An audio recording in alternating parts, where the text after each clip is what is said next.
Depuis 2016, Michael Jacquin, fondateur de l'association canadienne Shelter Movers, lutte chaque jour contre les féminicides. Il souhaite agir en tant qu'homme pour la cause des femmes. Ici, une femme meurt tous les 3 jours sous les coups de son compagnon, rappelle-t-il, l'air grave. Son credo ? Les aider à partir avant qu'il ne soit trop tard en leur proposant un service gratuit de déménagement. Pour lui, tout commence lors de son 3e congé paternité. À cette période, je me suis interrogé sur mon rôle dans la société en tant que père, mari et citoyen, se remémore-t-il.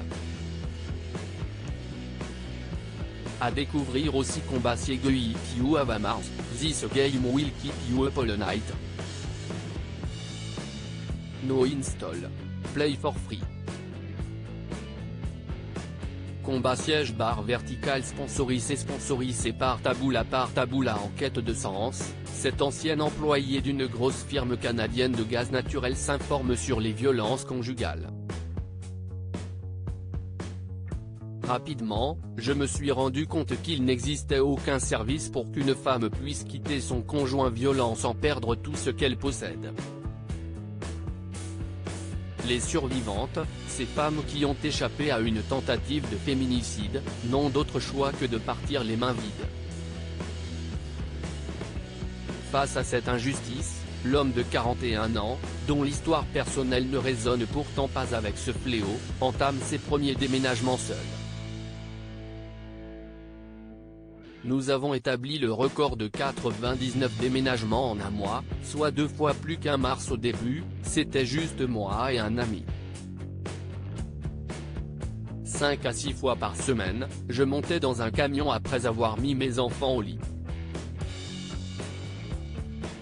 Désormais, ils sont 1000 bénévoles à s'investir, 24 heures sur 24, dans cette association financée grâce aux dons.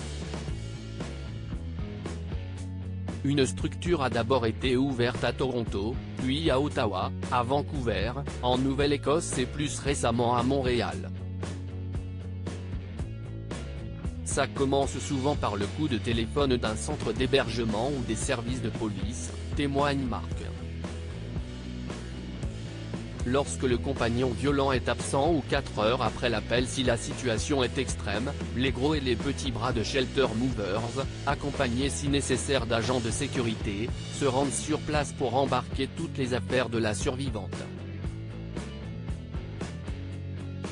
On emmène les enfants, mais aussi les animaux, car nous savons que les conjoints abusifs peuvent les utiliser comme outil de contrôle, précise-t-il. Direction, un hébergement temporaire que la victime aura pris soin de dénicher en amont. Cette opération est effectuée gratuitement par l'association. Il conseille désormais des associations parisiennes, lyonnaises et nantaises pour reproduire son modèle en France. Depuis sa création, Shelter Movers a sauvé près de 1600 femmes. En août, nous avons établi le record de 99 déménagements en un mois, soit 2 fois plus qu'un mars, note le Quadra.